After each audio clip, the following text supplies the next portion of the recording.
Hello students, welcome to the ultimate classes. कल हम लोगों ने प्रॉब्लम्स ऑन नंबर्स किया था, जिसमें मैंने बहुत तरह के क्वेश्चंस आपको बताए कि कैसे कैसे क्वेश्चन आते हैं।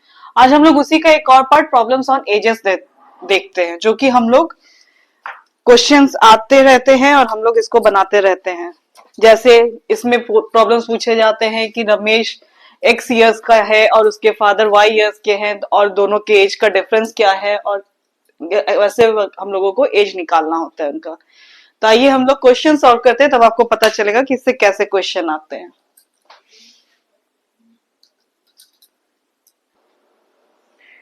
तो स्टूडेंट्स, हम लोग सबसे पहले क्वेश्चंस पे ध्यान देंगे। ये भी क्वेश्चन इंपॉर्टेंट है, इस तरह के पूछते हैं। देखिए, बैंक पीओ में पूछा गया था ये 2010 में। The ratio of the ages of Tina and Rakesh is 9:10 respectively. 10 years ago, the ratio of their ages was 4:5 respectively. What is the present age of Rakesh? ठीक है, तो टीना और राकेश का प्रेजेंट एज दिया हुआ है। तो मान लीजिए हम लोग रेशियो को मान लेते हैं x। ओके, तो टीना का एज हो गया 9x और राकेश का एज हो गया 10x। क्लियर? यहां तक कोई डाउट नहीं है। अब बोला गया है कि 10 years ago the ratio of their ages was 4:5 respectively. तो 10 years ago मतलब मान लीजिए टीना का एज अभी 9x है, तो 10 साल पहले इसका कितना एज था? 9x minus 10। ठीक है, और राकेश का एज अभी 10x है, तो 10 साल पहले इसका एज था 10x माइनस 10। ठीक है, अब आपको इसका रेशियो दिया हुआ है कि इसका वैल्यू दिया हुआ है आपको 4/5। ठीक है, ये दो इक्वेशन हम लोगों का निकल रहा है। अब हम लोगों को प्रेजेंट एज ऑफ राकेश निकालना है, मतलब हम लोगों को ये वैल्यू निकालना है। ठीक है, तो सबसे पहले हम लोग यहाँ पे सॉल्व करेंगे।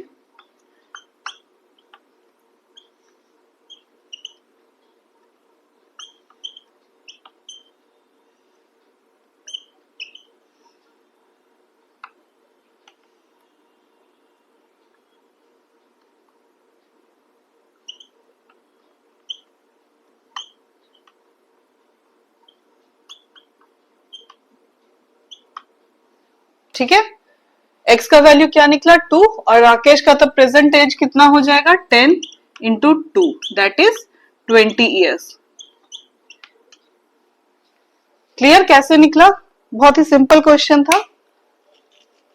चलिए अब नेक्स्ट क्वेश्चन पे हम लोग चलते हैं। अब देखिए, अब आपके पास यहाँ पे एक क्वेश्चन है। ये भी देखिए, ये भी पूछा गया है एग्जाम में। तो इस तरह के क्वेश्चन पूछे जाते हैं। ए से रिलेटेड क्वेश्चन हर साल आपको पूछे ही जाएंगे। कोई भी तरह का कॉम्पिटिटिव एग्जाम हो, चाहे कोई एंट्रेंस एग्जाम हो, आपको पूछा जाता ही है प्रॉब्लम्स ऑन एजेस पे। देखिए, यहाँ लिखा हुआ है आपका Sameer age is 1/4 of his father's age and 2/3 of his sister's Reema's age. What is the ratio of the ages of Sameer, Reema and their father respectively. तो मान लीजिए हम लोग समीर को एस से डिनोट कर देते हैं, रीमा को आर से, और उसके फादर को एफ से। हम लोगों को क्या निकालना है? S is to R is to F. सबसे पहले आप लोग को जब भी कोई क्वेश्चन मिले तो आप पहले पूरा अच्छा से क्वेश्चन को पढ़िए, उसके बाद देखिए कि आपको क्या निकालना है, और वो पता चलने के बाद फिर आप देखिए कि आपके पास क्या क्या दिया हुआ है और वो आप कैसे निकालेंगे। ठीक है, प्रॉब्लम सॉल्व करने का तरीका यही होता है। तब समीर का एज हम लोगों को दिया हुआ है 1/4 ऑफ हिज फादर। ठीक है, और 2/3 of his sister's Reema's as, मतलब कि रीमा एज का 2/3 है। ठीक है, यहां तक हम लोगों का क्लियर है। तो फादर एज को हम लोग कैसे डिनोट कर सकते हैं? 4s। ठीक है, और रीमा के एज को हम लोग कैसे डिनोट कर सकते हैं? 3s/2।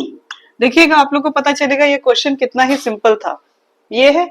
अब हम लोगों को जब रेशियो निकालना है, तो समीर के एज की जगह पे समीर, रीमा के एज की जगह पे 3s/2 और फादर के एज की जगह पे 4s।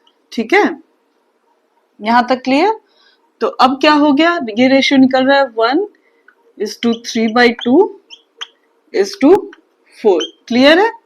अब क्योंकि इसको रेशियो के फॉर्म पे लाना है तो हम लोग क्या करेंगे कि ये जो फ्रैक्शन के फॉर्म पे है इसको हम लोग नंबर के फॉर्म पे लेकर आएंगे।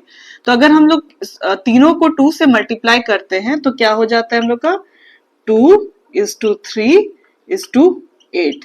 ठीक है, क्यों कर रहे हैं? क्योंकि ये हम लोगों का फ्रैक्शन के फॉर्म पे है, तो हम लोग रेशियो जब निकालते हैं तो फ्रैक्शन के फॉर्म पे रेशियो नहीं निकालते हैं, इसीलिए हम लोग इसको चेंज किए। तो हम लोगों ने क्या किया, तीनों नंबर को 2 से मल्टीप्लाई कर दिया। ओके, समझ में आ गया? कहीं कोई डाउट है तो पूछ लीजिए। Okay, clear? तो चलिए नेक्स्ट क्वेश्चन बनाते हैं हम लोग। देखिए आपके पास एक क्वेश्चन लिखा हुआ है, 4 years ago the ratio of age of A and B was 3:4. Average of the present age of A, B and C is 26 years. C is 11 years younger than B. Then what is the present age of B? तो आपको निकालना क्या है यहाँ पे, B का present as. ठीक है, अब हम लोगों ने डिनोट किया है A को A से ही और B को B से। तो अब हम लोगों का है 4 years ago मतलब A -4 B -4 इक्वल टू 3/4, ये दिया हुआ है हम लोगों का। ठीक है, प्रेजेंट एज को हम लोगों ने A मान लिया है, B का B मान लिया है, तो 4 years ago हो गया। 4 years ago मतलब A -4 B -4 इक्वल टू 3/4।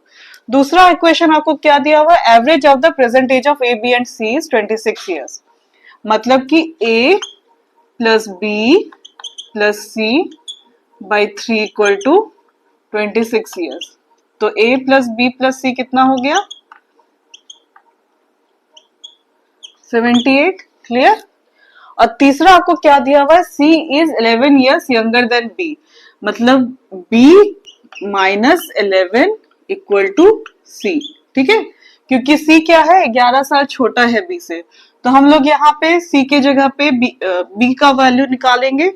तो A प्लस B और C के जगह पे ये वैल्यू पुट करेंगे तो प्लस B -11 इक्वल टू 78। ठीक है, तो A plus 2B equal to 78 plus 11। ठीक है, यहां तक कोई क्लियर? कहीं कोई डाउट हो रहा है? यहाँ पे बहुत ही इजी क्वेश्चंस पूछे जाते हैं, ऐसा कोई बहुत टफ नहीं रहता है। ठीक है, अब हम लोग ये वाले इक्वेशन को अगर सॉल्व करेंगे तो क्या निकलता है हम लोगों का, 4A -16 इक्वल टू 3B -12। ठीक है, तो 4A -3B इक्वल टू 16 -12। ठीक है, 4A -3B equal to, yes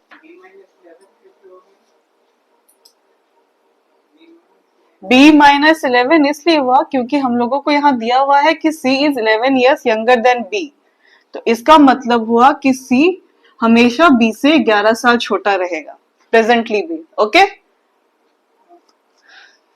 तो चलिए ये हो गया आपका, दो इक्वेशन निकला, ये इक्वेशन 1 और ये इक्वेशन 2। अब हम लोग जब इस इक्वेशन को सॉल्व करेंगे तो हम लोगों का क्या निकलेगा, A की जगह पे हम लोग B के फॉर्म पे लिखेंगे। ठीक है, तो यहां से B के फॉर्म पे कैसे लिखेंगे, 4A equal to 4 plus 3B, that is A equal to 4 plus 3B by 4। ठीक है, क्लियर? तो A के जगह पे हम लोग लिखेंगे 4 plus 3B by 4 plus 2B equal to 89। ठीक है, कहीं कोई डाउट? मैं यहां वाला इरेज करूं?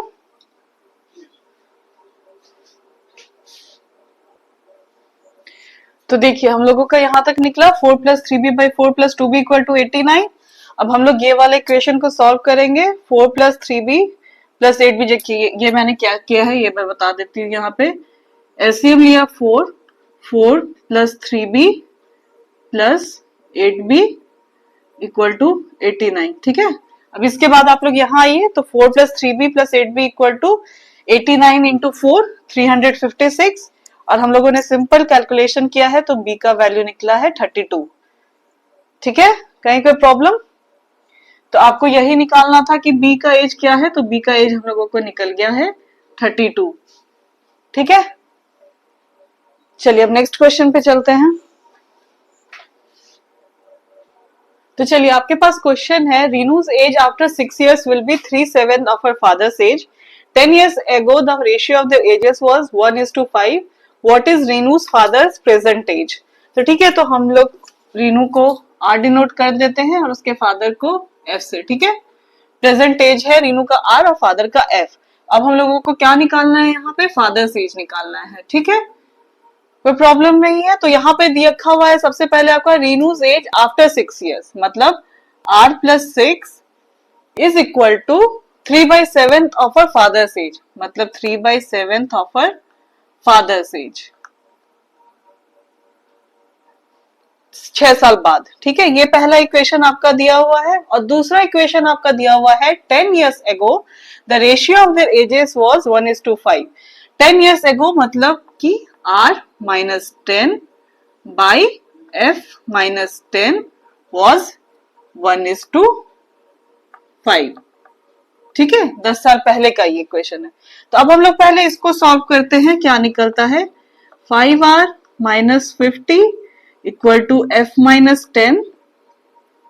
तो 5R equal to F minus 10 plus 50, तो 5R equal to F plus 40।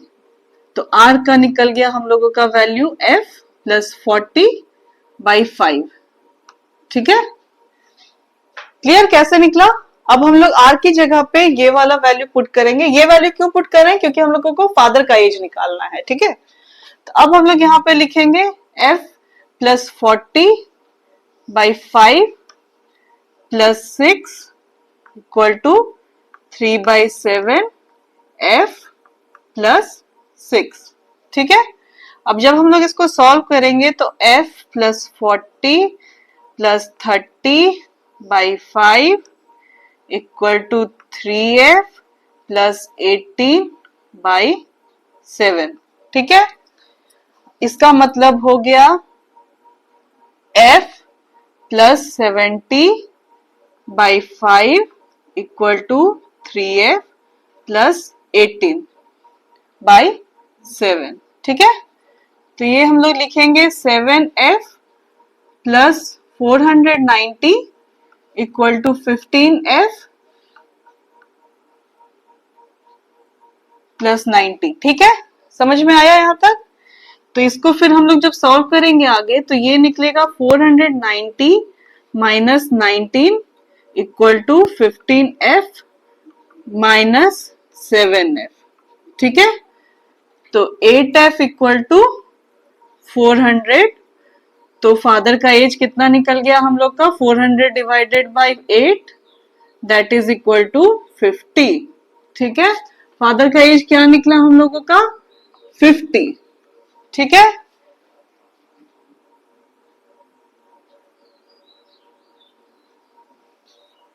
समझ में आया आप लोगों को कैसे निकला? क्वेश्चन दिया हुआ था Renu's age after 6 years will be 3/7 of her father's age, मतलब 6 साल बाद रीनू का जो एज होगा वो 3/7 ऑफ उसके पापा का एज होगा जो उस टाइम होगा। तो उसके पापा का एज भी होगा F प्लस 6 और रीनू का एज होगा प्लस 6, रीनू प्लस 6, और ये 3/7 का वैल्यू इक्वल टू, ये इक्वेशन निकला पहला हम लोगों का। दूसरा इक्वेशन हम लोगों को दिया हुआ है कि 10 years ago मतलब 10 साल पहले the ratio of the age was 1:5। तो ये निकला Renu minus 10 by F, father का एज माइनस 10 इक्वल टू 1/5। हम लोगों ने यहाँ सिंप्लीफाई किया तो रीनू का एज हम लोगों को निकला फादर का एज प्लस 40/5। ठीक है, अब हम लोगों ने क्या किया कि इस इक्वेशन पे, ये पहला इक्वेशन था और ये दूसरा इक्वेशन था। पहला इक्वेशन पे हम लोगों ने दूसरा इक्वेशन का वैल्यू पुट किया, रीनू की जगह पे रीनू के फादर का एज पुट किया और हम लोगों ने इसको सिंप्लीफिकेशन से इसको सॉल्व किया और फादर का एज हम लोगों को निकल गया 50। बहुत ही सिंपल क्वेश्चन। ठीक है, देखिए आज की क्लास में मैंने आपको एज से जितने तरह के क्वेश्चन हो सकते हैं मैंने आपको करा दिया है। इसी तरह के क्वेश्चन पूछे जाते हैं, कभी रेशियो दिया रहता है, कभी सम दिया रहता है, वैरायटी यही रहेगा, इससे बाहर कुछ नहीं आएगा एज से। इसको बस आप जितना प्रैक्टिस करते रहिएगा ये सॉल्व होते रहेगा आपसे उतना अच्छा से। और दूसरी बात कि ये वाला चैप्टर को कभी छोड़िएगा नहीं, क्योंकि इससे जो भी क्वेश्चन आता है वो सॉल्व करने लायक रहता है, इजी रहता है, इसीलिए इसको आप प्रैक्टिस करते रहिएगा। और कल के मैं क्लास में लूंगी सर्ट्स एंड इंडिसेस, जो कि बहुत ही इंपॉर्टेंट चैप्टर है। उसमें कुछ ट्रिप्स एंड ट्रिक्स होते हैं जो आप लोगों को पहले से भी पता होंगे, स्कूल में बताया गया था, और मैं आपको फिर से एक बार रिवाइज करके फिर उसके प्रॉब्लम्स बताऊंगी, जिससे इंपॉर्टेंट क्वेश्चंस आते हैं और जिसको आपको प्रैक्टिस करना है। ठीक है, आज की क्लास के लिए इतना ही। मैं फिर नेक्स्ट क्लास में मिलती हूँ। Thank you.